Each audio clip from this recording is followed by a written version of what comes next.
have to do with each other. Democratic vice presidential running mate Senator Kamala Harris and Democratic Congresswoman Alexandria Ocasio-Cortez have introduced the Climate Equality Act of 2020, Climate Equity Act of 2020, into the United States Senate and House of Representatives. Harris and AOC also support something called the Green New Deal. So does the Democratic presidential candidate Joe Biden, who has also put forth the Biden plan for a clean energy revolution and environmental justice. Tonight, Dr. H. Sterling Burnett joins us on From the Stacks to discuss these and related subjects. Stay with us, you'll be amazed.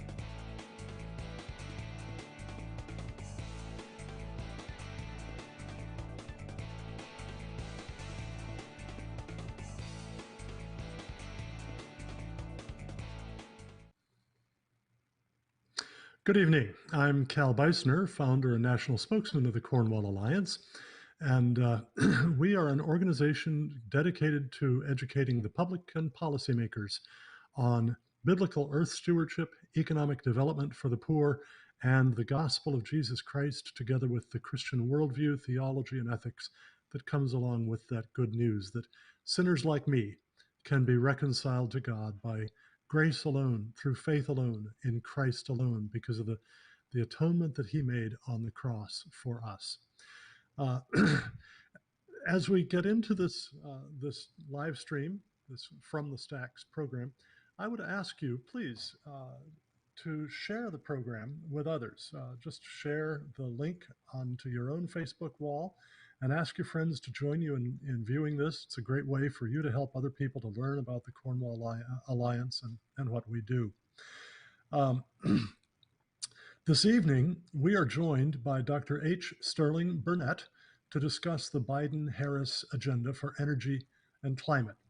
What does it call for? What does it cost? What would it achieve? Hi, I'm Megan Kennard, Director of Operations and Communications at the Cornwall Alliance for the Stewardship of Creation.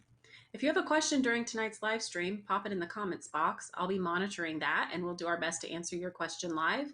And if for some reason we don't get to it, we will definitely answer it after the show.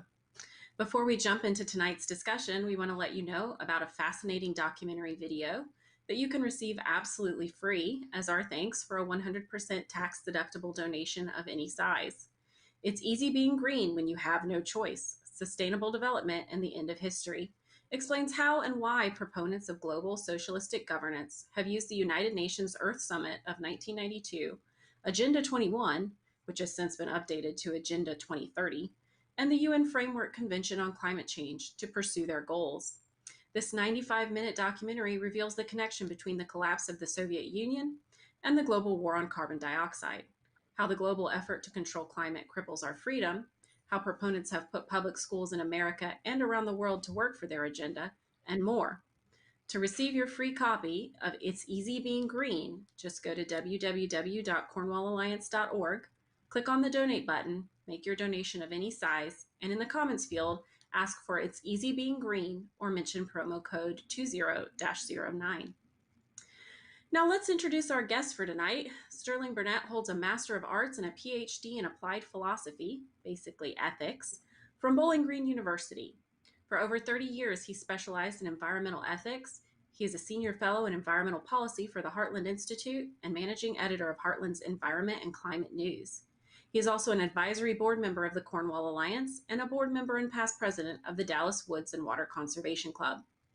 Lately, he's been paying particular attention to the Green New Deal and the Climate Equity Act, both supported by Democratic Vice Presidential hopeful Kamala Harris and New York Democratic Congresswoman Alexandria Ocasio-Cortez, and to Democratic presidential candidate Joe Biden's plan for a clean energy revolution and environmental justice.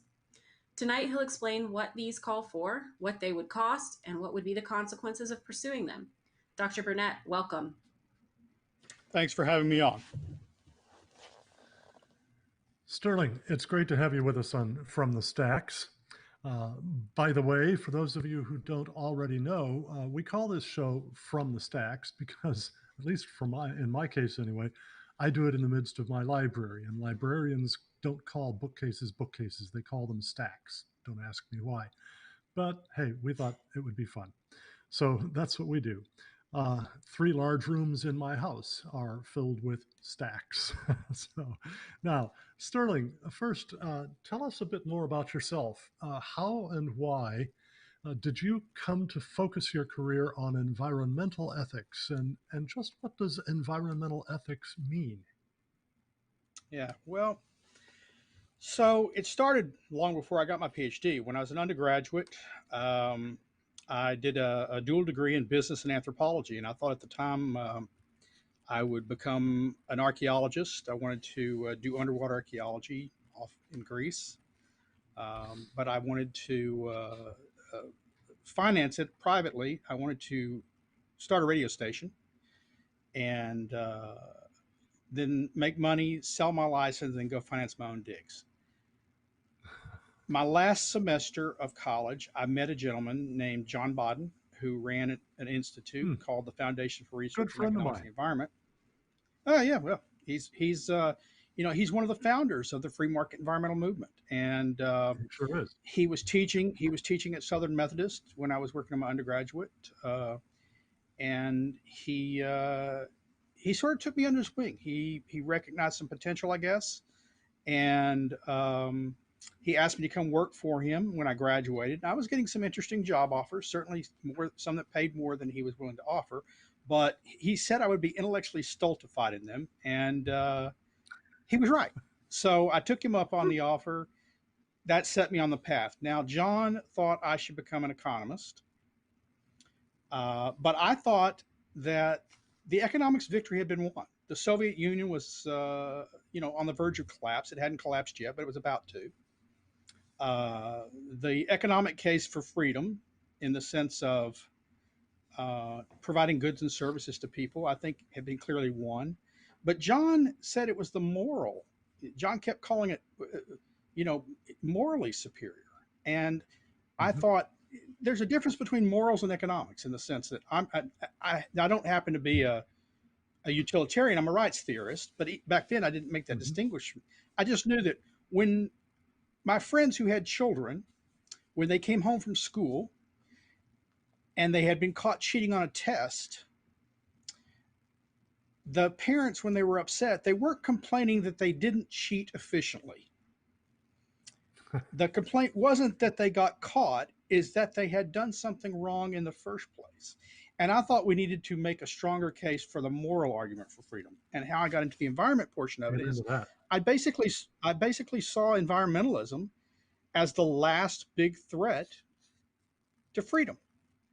I was Hmm. already politically, largely, some people would call me a libertarian. And I saw people using the cause of environmentalism, the environment, by the way, which I love. I spend a great deal of my time, well, or did before the COVID virus, outdoors. Um, I hike, I climb. I lived in Montana, South Dakota, traveled around the world to be outdoors. And but I don't think that my care for the environment should be forced down other people's throats. And I saw the environmentalist as using the environment as a tool to control people's lives, to direct how they would live. And so that's how I got into environmental ethics. Eventually wound up working for think tanks doing environmental policy. All right. All right. I particularly appreciate your emphasis on the moral aspects of both economics and the environment. You and I are both well aware that the sort of the founder of modern economics, Adam Smith, was not an economist. He was a professor of moral philosophy. And his Right. understanding of economics was that it was moral philosophy applied to marketplace relationships. And so, if we lose track of that as the heart of economics, then I think we get mired in just econometrics and we start treating people like little automata, and they can be predicted and everything. We lose complete track of the humanity of the people who make up an economy. So I Well, appreciate your putting the emphasis there. Smith Go ahead. Smith, of course, is the great proponent of the free market economy. He's Right. the founder of modern market economics. Getting away from feudalism. But of course, the other major figure in modern economics today, in modern politics, is Karl Marx, who was also not an economist but a philosopher. So philosophers have a great deal of uh, good and blame to be thrown upon them, I think. Yeah, right, right. Okay, so let's start getting into the topic for tonight here. Sure. We're going to start with the Green New Deal. When and where did that get its start, and what does it call for, Sterling? Well, you'd think the Green New Deal had only been around if you just been listening the last couple of years. You'd think it had only been around since Alexandria Ocasio-Cortez was elected in Congress in 2018, but that's not true. Thomas Friedman, a New Hmm. York Times columnist, a Pulitzer Prize winning columnist, he came up with the title with the moniker the Green New Deal back in 2007. Now he proposed something different than what she's proposing, or much more modest. He focused just on energy, reducing subsidies to fossil fuels, promoting green energy, things like that. Um, Hmm. the Green Party adopted the idea of the Green New Deal and took it much more radically. Then Tulsi Gabbard, she didn't call hers the Green New Deal. She called hers the Off Act. This is in 2017, I think, Hmm. where she introduced a bill that would make us um, end fossil fuel use by 2030 and electrify all cars, stop selling all fossil fuel cars by 2030. That's even more radical, by the way, than the Green New Deal.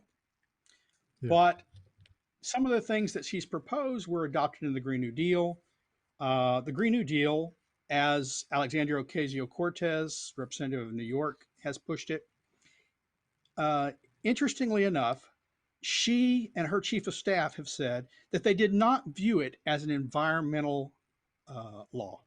It wasn't about the environment, it was about Right. remaking the entire economy. And the reason for that is two portions of it deal with energy. One portion deals with the electric grid, one portion of it deals with housing and transportation. And we'll get into that. The housing stuff is the stuff that scares me as much as anything. Um, but the rest of it deals with equity issues, social justice issues. I mean, I think the idea of social justice is nonsense. Um, but it deals with Social Security, it deals with health care, it deals with working wages, it covers everything. That's the New Deal portion of it, because it really would be a complete takeover of the economy and not. I mean, I would argue that some of the provisions of the non green portion of the Green New Deal would, in fact, conflict with some of the things they're trying to accomplish in the green portions. The Yeah. Yeah. cost, the cost Yeah. would What range. would it cost to Yeah, implement that the in its cost would full? range And at the low end. for At the that low cost, end, what would we get $50 trillion, right? $50 trillion just for the at the energy low portion. end? At the low end, the highest estimate I've seen, and I think it's still low because it didn't account for every provision of the bill.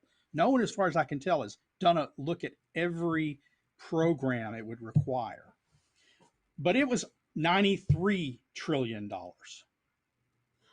by 2030. So we're talking By 2030. pretty steep bill. Yeah, And talking a in pretty steep bill. exchange for that paltry bit of money, we would get what? um, I mean, a whole lot how of much reduction in a whole global lot of average people out of temperature work. would it A whole achieve? lot of people out of work.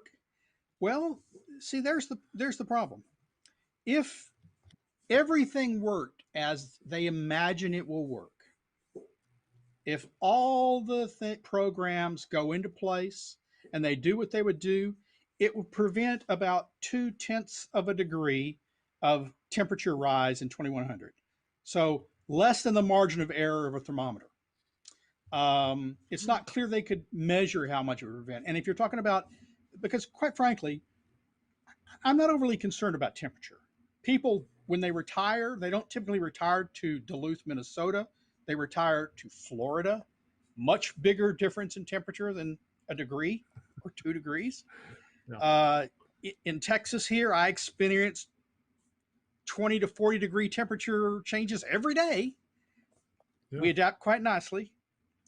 Um, but well, what about sea level rise? Oh, will it prevent sea level rise? I mean, that's a pretty important thing. Well, yeah, Obama's clean power plan would have prevented, by their own testimony, 3 sheets of paper.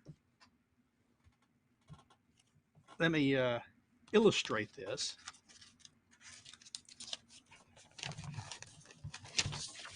It would have prevented this much sea level rise. Wow. Now, the Green New Deal is uh, is stricter than the Clean Power Plan, so maybe it would prevent 6 sheets of paper sea level rise. Out of an expected 12 inches of sea level rise, only a portion of which is to supposed, if you believe their theory, to human-caused climate change. The seas have been rising since the end of the last ice age. They'll rise until the next ice age comes. They've risen 400 feet. But right now, they're averaging about 12 inches per 100 years. And this would prevent 6 sheets of paper sea level rise. It would not prevent a single hurricane, as far as I can tell. They don't claim it would prevent a single hurricane. Um, it's not clear what we buy for the huge cost.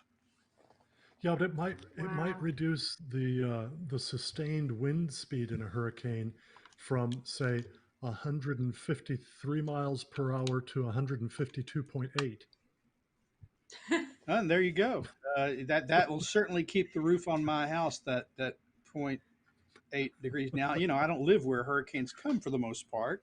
Instead, I worry more about tornadoes. But so the point is, it's got a pretty steep price tag Yeah. and very little environmental benefit. But perhaps that's not surprising, because you've got to remember, in a moment of honesty, her Ocasio-Cortez's chief of staff, former chief of staff now, he was shortly he was no longer her chief of staff after he admitted this publicly. Um, admitted that they never saw this as an environment program. They saw it as an economic program. This was about government taking over the economy. That's the true end. And Hmm. I want to, we may get into this, but I want to be fair. A lot of people call environmentalism, climate alarmist, they call them watermelons, green on the outside, red on the, say they're communist. I don't think they're communist. They're authoritarians for the environment. I say that because Karl Marx thought there were 2 things in the world. He didn't believe in God, right? Religion was the opiate of the masses. He believed there were 2 things. There were humans and everything else. And all resources were to be used for human good. Now, he was authoritarian in how he got there, but to be clear, he wouldn't have worried a bit about any endangered species at all. He wouldn't worry a bit about any forest or wildlands. They were resources for human use. These guys don't care about humans, they care about these other things, and they will use authoritarian means to enforce their views of what the environment should look like. Well, Dr. Burnett, if So that's the case, are there scientific assumptions behind the Green New Deal? How do they back this up with any kind of science? Yeah, well, um, there are 3 basic, well, probably more, but 3 basic tenets to the theory that humans, anthropogenic climate theory. The climate is Okay. changing, humans are to blame for it, and the results will be catastrophic. Of those 3 tenets, I agree with the first. Anyone would be foolish to deny that climate is changing and has changed throughout history. That changes on a Right. regional scale, it changes locally, it changes, continent wide. and it changes globally over different time scales. Local climate can change real quickly, and humans can have a big impact on that. Dallas is no longer part of the southern Great Plains where buffalo roam. We now have forest, and it's changed the weather here somewhat. When you clear rainforest, rains stop falling. That's a local effect. Hmm. But the idea that carbon dioxide, a small trace gas in the atmosphere, uh, less than 2%, well, between 3 and 2% of the atmosphere, of the greenhouse gases in the atmosphere, is driving Yeah, all temperature yeah, change. It for doesn't about bear up. 40 thousandths of 1% of the entire atmosphere, but 2% of the Yeah, greenhouse of the gases. entire atmosphere, it's even smaller than that. But of the greenhouse gases, it's about 2 to 3%, 97% being water vapor, and then a very, very small amount being other trace gases. And Mhm. the idea that that's the tail, the tail that wags the dog is just it's it doesn't bear up, and we know this because we can look at history, and we know there have Mm-hmm. been the vast majority of the vast majority of history, carbon dioxide was far higher than it has been today in the atmosphere, and temperatures fluctuated wildly, and we have seen vast periods, millions of years, where CO2 was higher than today and temperatures were lower than today. Mhm. And then it shifted and temperatures started to go up and CO2 started to decline. The one thing consistent over the past 100 and or 300,000 years or so is that temperatures have pretty consistently risen before carbon dioxide emissions by hundreds to a couple of thousand years. There's reasons for that, but the point is they're saying just the opposite, and it's mostly based on climate models. And the climate models, they don't when they're compared to past temperature, they have to be adjusted because they don't get past temperature right. When they're compared to present temperature, they don't get it right, so they have to be adjusted. But we're told to trust their predictions of temperature 100 years from now. Now, I don't know about you, but if someone sells me a car that doesn't work, and he says, "Well, but trust me, the next car I sell you will work," I'm pretty hesitant. If they can't get the past right and they can't get the present right, why should we trust their future projections? Especially since what we have seen is the things that they have predicted besides temperatures. I mean, temperatures are their most basic projection, but hurricanes more numerous and more powerful. Not true. Um, sea level rise rapidly accelerating. Not true. Nothing they Mm-hmm. predicted um, has come true, and so I think it's very questionable. And I compare it to this: 150 years ago, you might have seen someone on the street corner carrying a placard that said, "Repent, the end is near," and people would cross the street to avoid this person. Now we invite them to the halls of Congress to testify, and and uh, and the thing is, it's the same cause. It's the apocalypse is coming, and it's humans that are to blame. Of course, the guy that was holding the placard, it was original sin, the Garden of Eden. Uh, for environmentalists, it's the sin of learning how to use natural resources, fossil fuels in this case, for the betterment of mankind. And for that sin, we've got to start wearing hair shirts and turn off our air and do all sorts of crazy things. We've got to basically take ourselves back to the Pleistocene, as Earth first used to say.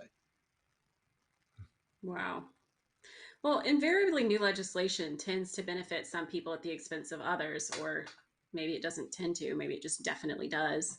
Who would benefit most and who would be hurt most by the Green New Deal and why? Well, it's sort of funny. I know we're going to talk about equity, but the people harmed the most by the Green New Deal and buy. Well, it's hard to say because the Green New Deal, like I said, it's a comprehensive program. It's living wages and vacations and health care and education. It's everything. We're going to do everything for everybody. Uh, uh, uh, you know, a, a car in every garage and a chicken in every pot. Um, but realistically, the policies they have to do to impose, to deliver on those promises, um, will hurt the poor the most. And they claim they're trying to do this to prevent harm to the poor. But in the end, they all raise the cost of energy. And energy is the lifeblood of the economy. It is a huge component of food cost, transportation, heating, medicines, fertilizer, plastics. Everything depends on energy. So if you raise the cost of energy, you're raising the cost of everything that people use. And the poor spend a greater percentage of their income on food and fuel than the relatively wealthy. And so these policies will necessarily hurt those that their supposed equity bills are supposed to help. And Hmm. you say who will benefit? The truth is, everyone will be hurt, but some will be hurt more than others, and some on net will benefit. The ones that on net will benefit are the people who are given power, and the crony capitalist green energy companies like Tom Steyer. I used to be in coal, but now I've sold up my coal and I've bought into government subsidized wind, and I want wind everywhere now, and I'm pushing for it. Al Gore, who starts a television station and then sells it to the Saudis, but says he's all for green energy and is pushing various green energy projects that he has basically a financial stake in. They will benefit. Everybody will be hurt because the economy will be hurt. Energy prices will rise, but some people will come out of it smelling like roses, and it's basically authoritarians who want to control your life, and that's what they really care about. They'd rather live in a world where everyone's poorer if they have power than one where they're wealthier but they don't have political power over your lives to direct how you live, as opposed to just taking care of their own lives. And then, of course, the crony capitalists who are going to benefit from all the programs. Yeah. Sterling, a couple of weeks ago at a realclearenergy.org post, James Taylor, the president of the Heartland Institute, where you work, published a critique of Biden's plan for a clean energy revolution and environmental justice. And he wrote there, under a Biden presidency, we must prepare for an environmental apocalypse. Why does he think that? I mean, you've been talking about the damage that this would do to the economy, the harm that it would do, especially to the poor. But why would something touted as bringing about environmental justice and pushed alongside the Green New Deal, why would this bring about an environmental apocalypse? Well, let's be clear. No energy source is green if by green you mean it has no environmental impact whatsoever. So fossil fuels do have an environmental impact. You have to mine coal. You have to drill oil and gas. You've got pipelines. You've got trains. Um, you've got the air emissions and the water use. So they have some negative environmental consequences. But you have to do an apples to apples comparison, not an apples to orange comparison. Wind and solar are also environmentally have negative environmental impacts, and I think theirs are much larger. They won't at this point of energy production. So where the turbines turn, where the panels sit, produce CO2 when they produce energy. But they use a lot of energy to be built in the mining of the minerals that it would take to do the solar panels, the batteries, the electronics in the wind turbines. They take up huge amounts of space. I think James wrote that an equivalent amount of wind power would take 360 times the amount of a single nuclear power plant. Um, and And they roughly the require, same ratio to a yeah, natural gas. for coal and natural gas. Yeah, coal and natural gas have a slightly larger footprint, but wind is huge, and solar is huge. They take up lots of land, and that land comes from somewhere. So if it's wilderness, then you're destroying the wilderness, and you're destroying the habitat, and you're destroying the wildlife. If they're wind turbines, well, wind turbines kill millions of birds and bats and insects each year. They're already doing that. If you had to go 100% carbon dioxide free, emissions free, through wind turbines, Harvard studies said achieving that would require a third of the United States land base. So if they're killing, they Say that produce again. a third Say of the that United again. States land base. So, go from California to, let's say, uh, the eastern portion of Utah. That's how much would have to be covered by wind turbines to get 100% emissions free just for the electricity portion of the plant. But if you want to uh, also electrify all of the vehicles, so you want to power all vehicles by electricity, no gasoline, no diesel, you have to use another third of the land base. So now you're going over into what? I don't know, Around the Alabama? Mississippi. Yeah, Yeah. Hmm. around the Mississippi, just with wind turbines, not including the wires. Now, imagine what havoc that would wreak on birds and bats. And the thing about wind turbines that you have to understand, not every location is a great location for wind turbines. The ideal for location for wind turbines are places where the wind blows fairly constantly, right? Because you Mm-hmm. don't want huge jumps in the amount of wind. If it goes too low, you don't get any power. If it goes too high, they actually have to shut them down, or they'll be destroyed. They'll destroy themselves. They'll shake so much. So you have to have it at the Goldilocks view of wind. It has to be just right. And these places happen to be uh, places where we have something called migratory birds. They go thousands of miles every year seasonally. Well, where do they fly? They fly where the wind blows fairly constantly because they're not flapping their wings all the time. They're gliding a lot. So you're putting Mm. 400-foot tall wind turbines in the paths of migratory birds. So you're going to be killing a lot more birds. You're going to be killing bats. You're going to be killing many endangered species. So that's a bad thing for the environment. The habitat loss is a bad thing for the environment. If you use solar panels, you put them in deserts. Well, you're taking away habitat for desert hares and tortoises. Desert tortoises are already endangered. Uh, it's not good for the environment. And then you get into the mining portion of it. Every one of these technologies, almost all modern technology requires something called rare earth elements that really aren't that rare, but they're scattered very thinly across the globe. And they're in some locations more dense than others, but in no place are they really dense. In the United States, we basically have quite a bit that we can't touch because of environmental laws.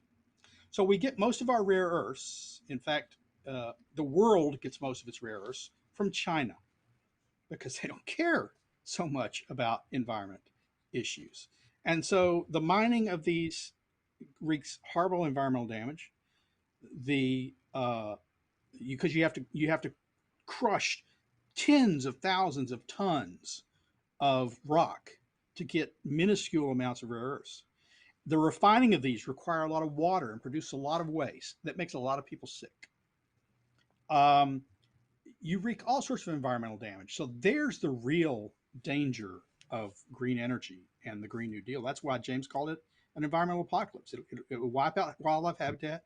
It will wipe out species, and it will produce pollution. Now, um, I guess the environmentalists they claim they care about the poor, but these costs of these programs, the environmental costs, aren't spread equally. If all the mining for rare earths is done in China, or in some places for some minerals in Africa, the environmental harm is being done to the people who are poorer than us. It's very convenient that the people who suffer from we're worried about climate 100 years from now. Their children are dying and starving today, and we want to impose more environmental cost on them. So our great great grandchildren may only experience 2 degrees temperature rise as opposed to 2.5 degrees temperature rise, if you believe the theory. Wow. I mean, Well, that's real immoral. quickly, That's immoral. That's putting future generations' needs ahead of the present generation of the poorest of the poor. It's green There's the colonialism, is what it is. there's the ethicist speaking. Right. Megan? well, I want to quickly say welcome to everyone who just joined us. This video will be posted in full at the end of the live stream for those of you who just hopped on. I see a couple new people on. Also, the Cornwall Alliance gives a free gift every month as our thank you when you donate any amount. The gift for September is a DVD documentary called It's Easy Being Green When You Have No Choice: Sustainable Development and the End of History. To receive your free copy of It's Easy Being Green, just go to www.cornwallalliance.org, click on the donate button, make your donation of any size, and in the comments field, ask for It's Easy Being Green or mention promo code 20-09. Before we get back to our discussion here, we do have a question on Facebook from Ronald Stein. As a policy advisor to Heartland on energy, has a question for Sterling Burnett. There's a background section. AOC, Bernie Sanders, and Kamala Harris are focused on eliminating the emissions from all fossil fuel installations. But the oil and gas industry is not just an American business with a few stateside refineries to service the demands of its residents, but an international industry with more than 700 refineries worldwide that service the fuel and product demands of almost 8 billion living on Earth. The question: today, the world economies are based on the 6,000 products that are made from petroleum derivatives. If the G&D succeeds at shutting down the oil industry in America that did not exist before 1900, what's going to make these products, as wind and solar can only generate electricity and intermittent electricity at best? Well, the electric grid will start to fail. We'll start to have an electric grid that looks a lot like Venezuela's. My wife's from Venezuela. We'll start to have an electric grid that looks like that, where you have power when the government can keep the lights on, or not at all. As far as other things, well, I mean, let's be clear. Natural gas and oil are fundamental to plastics. Plastics make modern life possible. Go to a hospital and see. You want plastic tubing. We no longer have glass um, fluid bottles, blood, holding blood or medicines. We have plastic bags feeding into plastic tubing. And we like that better, believe me. No one likes the days when they had glass bottles that someone would drop and suddenly you'd have glass all over the floor and on top of everything else, as opposed to a plastic bottle. If you drop, it's okay. Nothing spills, no fluids. Um, the monitors, the machinery that you work. I'm sorry. I want my hospitals operating 24 hours a day, 7 days a week. And if an emergency comes, they turn on a backup diesel generator that runs. Uh, I, I, we shouldn't, in the modern world, we take for granted the benefits that fossil fuels take. But you don't have to go very far to Africa, to parts of Mexico, where if your wife goes into labor in the middle of the night and it's a difficult pregnancy, there's no clinic that can help her because they don't have electricity, because they don't have refrigeration for the medicines and things that they need. And this is what they want to take away from us when they want to take away oil and gas and coal. You don't even have steel, modern steel, without coal. We use coking coal to produce the steel. So the idea that we're going to get rid of all fossil fuels is just idiotic. It's insane, and it has no bearing on reality. In fact, the UN's own International Energy Agency says right now fossil fuels make up about 85% of the energy, 80 to 85% of the energy used in the world. And in 2050, despite all the climate protestations, despite all the climate policies they might implement, the IEA expects that they will still make up about 80 to 85%. It's just will shift elsewhere.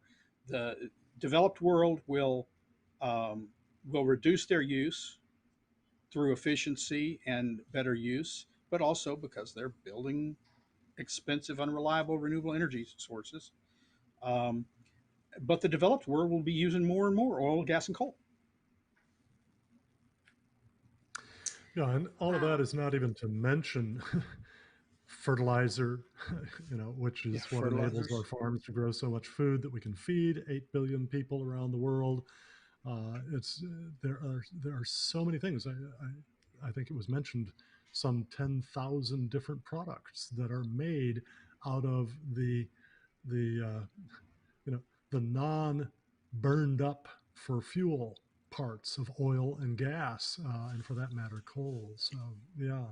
Well, if you're in a Now, rural area, ask yourself this. So it's the middle of the night, and you're having a medical emergency. Do you want that? Do you want an electric ambulance sit out to you and hope that it doesn't run out of its charge before you get to the hospital? Do you even does an electric helicopter even exist if they have to fly you? Uh, do you trust solar airplanes to carry 300 people across the Atlantic? I'm sorry, the answer for me is none of the above. yeah, yeah. Definitely. As someone who went through childbirth 4 months ago, I can tell you there was a lot of plastic in that room, and I was very thankful for it. I was very thankful to have a hospital with electricity. Yeah. So, well, Well, what is it? Go ahead, Cal. all right. Well, I wanted to move us on to Harris and Ocasio Cortez's Climate Equity Act. I know, Sterling, you've been paying a lot of attention to that one, and it kind of takes a lot, doesn't it? I read the act itself yesterday. I'd read a variety of articles about it before, but I finally decided to go to the horse's mouth, so to speak. Um, and well, I guess, granted, the party that's supporting it, we could say a particular sort of horse-like creature. And frankly, the Climate Equity Act is the most convoluted, mind-boggling thing I've read in a very long time. Compared with some legislation, it's actually mercifully short, just 28 pages in the form submitted in the Senate by Harris.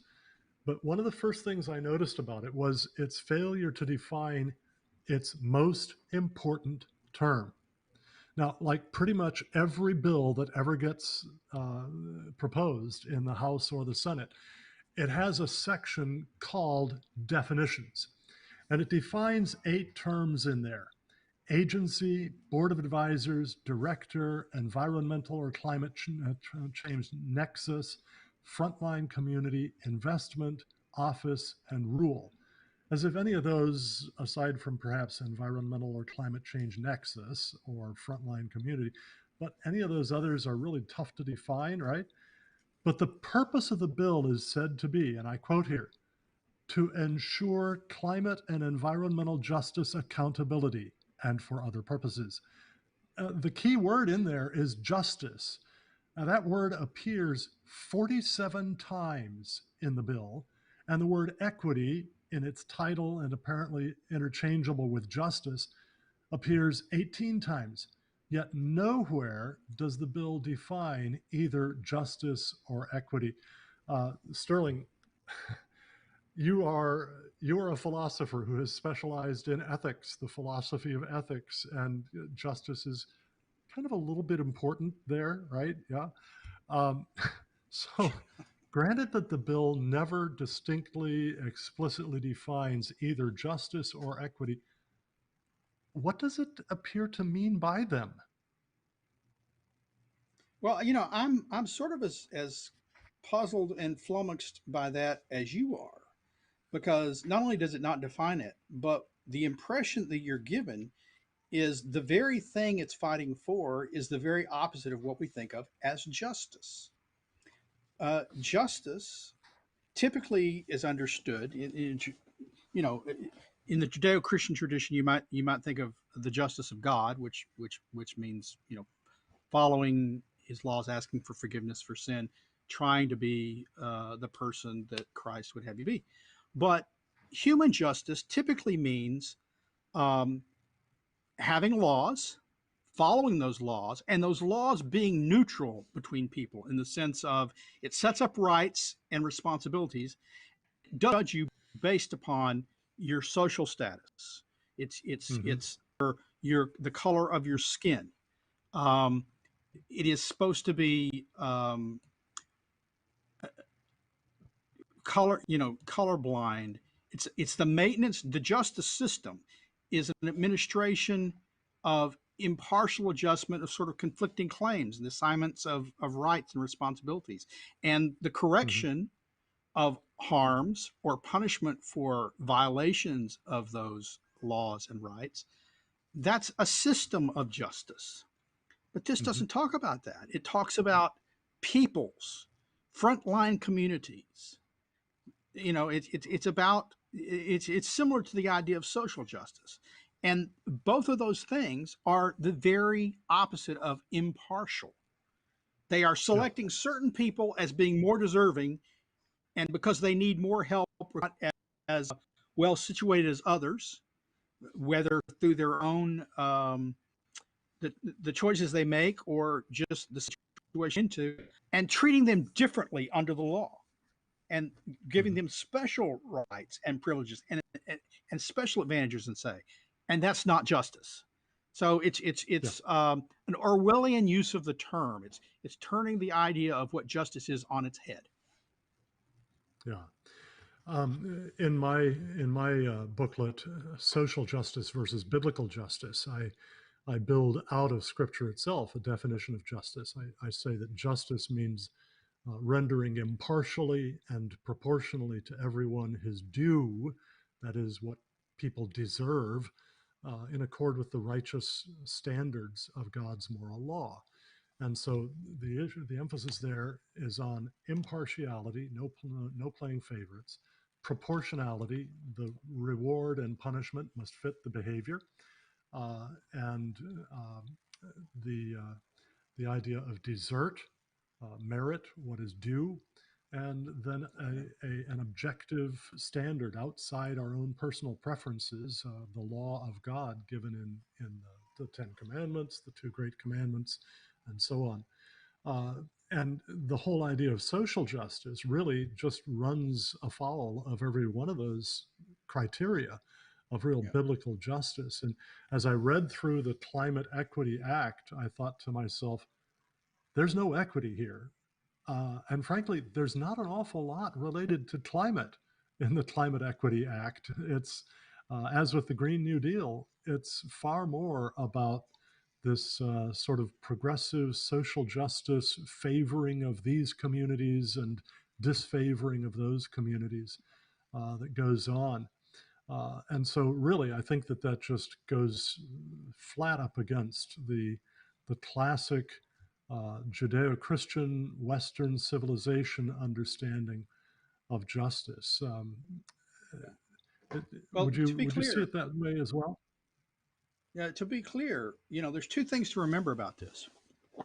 Um, Not only does it go against common notions of justice and not be, being the very opposite of common notions of justice, but the policies, for all the words, for all the text, the climate equity text, the social justice text, uh, all these policies actually make the people they are supposed to help worse off.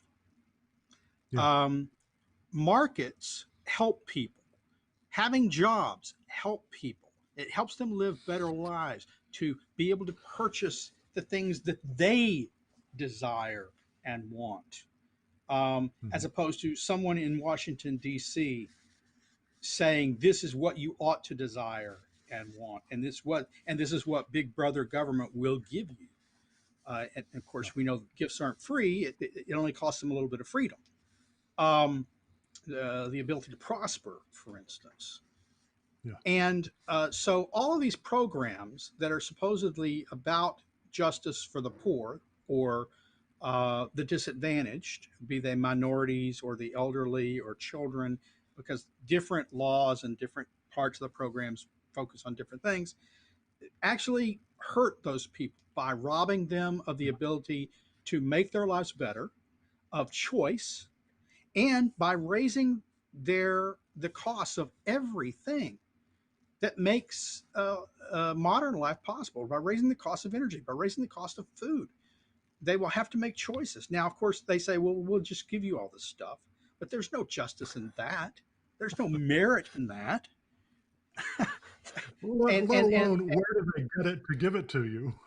yeah, exactly. You know, where will it come from? But now think about this. We have a really good example going on right now of this kind of idea of climate concern and justice, and it comes from Kamala Harris's old home state, where she used to be the Attorney General. Look at the energy policy and what it's done there. Their energy system right now is like a third world country. They closed all their coal. They won't allow new natural gas to be built. They want green everywhere. They have among the highest energy costs in the nation and the least reliability. They say that I constantly hear wind and solar are cheaper than coal and natural gas and nuclear. I constantly hear that.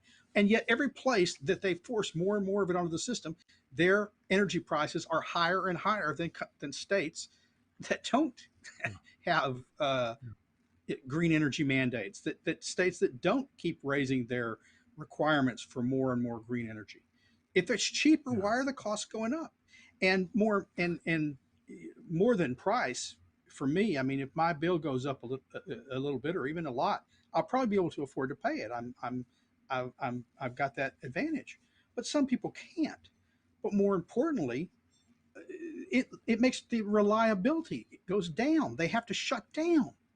They're constantly having blackouts in modern California, and that's one of the reasons: the energy costs, the high cost of living, and the energy unreliability, that people are fleeing California in droves. They're actually going to lose population for the first time in the census. It's amazing. Yeah. More people are leaving than are going there, even though it's a sanctuary state. Yeah. Right. Now, um, according to the Climate Equity Act, I'm quoting here, climate change is an immediate crisis, the impacts of which the United States is already experiencing, and a systemic injustice multiplier. Now, first off, how realistic are those claims? You can be pretty quick on that because I think you've addressed that fairly well earlier in the Well, program. the quick answer But is there's second, no what? evidence. Yeah, okay. So the second is, what in the world does that second thing even mean? What Yeah, is a systemic injustice multiplier? I could see arguing that the Climate Equity Act itself is a systemic injustice multiplier in that it yeah. does injustice to so many people. But what do they mean by saying that climate change is a systemic injustice multiplier? But I can give you a quick answer to that. I've got no idea what that can mean. Uh, I mean, the quick answer to the first part of your question is there's no evidence that heat waves are getting worse now than they were before, that flooding is more frequent or severe than it was before, than it was 100 years ago, that wildfires are more frequent. In fact, all of these things have gone down. Hurricanes are about where they have been historically. Severe hurricanes haven't nearly been as low as they have. We had a period of 9 years with no class 3 hurricanes striking landfall in the U.S., the longest period in U.S. history, just recently. Yeah, yeah, So there's no evidence that climate is making things worse, especially worse for disadvantaged communities, however you want to define them. So how it's a multiplier, I've got no idea whatsoever. yeah. Well, they seem to have left that out of their section on definitions.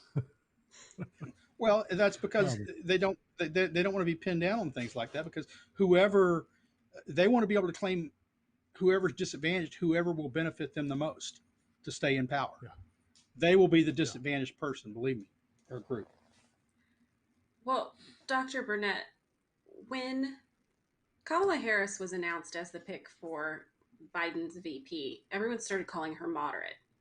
Every news source splashed it across their headlines. She's a moderate, she's moderate, she's moderate. Would Yeah. you describe her views on climate and energy when she was actually running for her party's nomination for president as moderate or fairly extreme in one direction or another, and why? Well, compared to the average person, not moderate at all. Compared to the extremes in her party, well, yeah, some of her views are really extreme.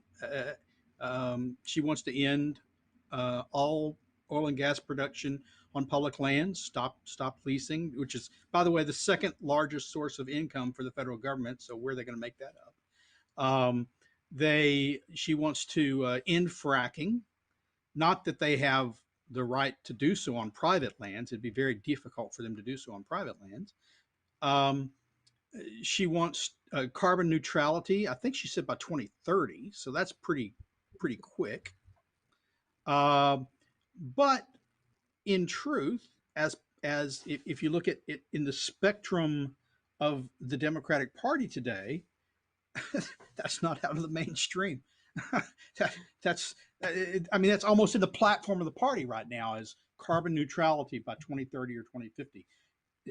Fuel full electrification of automobiles by 2030 or 2050, ending oil and gas production on public lands.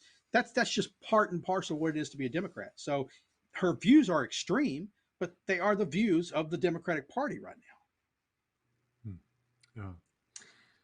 What do you think she would replace coal and oil and natural gas for electricity generation with, and how realistic is her thinking? I'm sorry, could you repeat that? What do you think she would replace fossil fuels with, and how realistic do you think she is? Is she looking to Well, I replace mean, it with she, wind? yeah, she thinks they're going to replace them all with wind, battery, and solar. She's not talking about building new dams. Mm-hmm. Maybe she thinks that we'll start burning fairy dust. I don't know, but the best I can guess is that she thinks we'll cover the continental U.S. with wind turbines and solar panels, and then we'll have big, large pits with lots of batteries sitting around for when the wind's not blowing, the sun's not shining, and to regulate the flow of energy when they are flowing and shining, but not doing it, going up and down because you got to have a fairly consistent flow of energy. Is it realistic? No, not at all. But uh, this seems to be the silly season. Maybe every election year is, um, but this seems particularly unrealistic because you can't have a modern economy run on that. There's no modern economy in the world that's run on wind and solar power with battery backup. None, zero, and nobody except for the radical wing of the Democratic Party and the Green parties over in Europe are pushing that view that we can do that. All right. Well, Sterling, thank you very, very much for joining us tonight. I think it's been fun. Um, you don't seem to have very strong opinions about these things. I admire Which, the fact that yeah, you just are so non-committal. That's yeah, I very wish good. I wish I had strong views on these matters, but I don't. Uh, Yeah, yeah. I Well, appreciate you having me on. we have appreciated your work with the Heartland Institute for years, Sterling, and I think you bring a wonderful mix of technical knowledge as well as the philosophical, the ethical knowledge and concern, particularly the care about the most vulnerable, the poor, the folks who cannot afford the higher costs of living that come with a change away from fossil fuels and to wind and solar and other so-called renewables. Do you have If I can a say quick quickly, last word to say? We've got less than a minute to go. real quick, if people want to know more about this, my views and Heartland's views on this, go to heartland.org or go Mhm. to climaterealism.org or sign up for my Climate Change Weekly newsletter. Yeah, Excellent newsletter. Thank you, Sterling. Well, thank you all for joining us on From the Stacks. As always, if you have questions, comments, or constructive feedback, feel free to send me an email at megan@cornwallalliance.org. Don't forget the Cornwall Alliance September free gift. As our thank you when you give a gift of any amount, we'll send you absolutely free a DVD documentary called It's Easy Being Green When You Have No Choice: Sustainable Development and the End of History. To receive your free copy, just go to www.cornwallalliance.org, click on the donate button, make your donation of any size, and in the comments field, ask for It's Easy Being Green or mention promo code 20-09. Thanks again for joining us, and please invite your friends to join us next Tuesday at 7 p.m. on From the Stacks.